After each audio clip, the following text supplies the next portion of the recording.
ഇപ്പൊ വിശക്കുന്നുണ്ടോ? വിശക്കുന്നുണ്ടേ? വേഗം ചോറ് തിന്നു. ബിരിയാണി ഇവിടെ ഇല്ലേ? ഇവിടെയാ? ഇവിടെ എല്ലാവർക്കും ബിരിയാണി വെക്കാൻ പൈസ ഉണ്ടാവാ?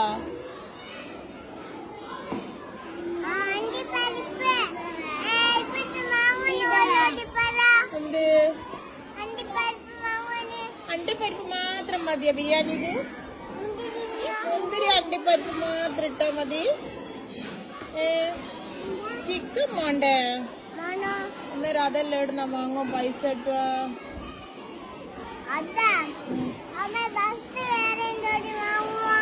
ബസ് കയറൂടാ?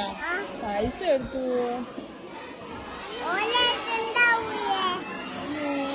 എല്ലാവർക്കും കൊടുക്കാന് പൈസ ഉണ്ടാവുക അവിടെ? ചോറ് ബിരിയാണി കൊടുക്കാന്? നമുക്ക് സാമ്പാർ ചോറ് തിന്നാലോ?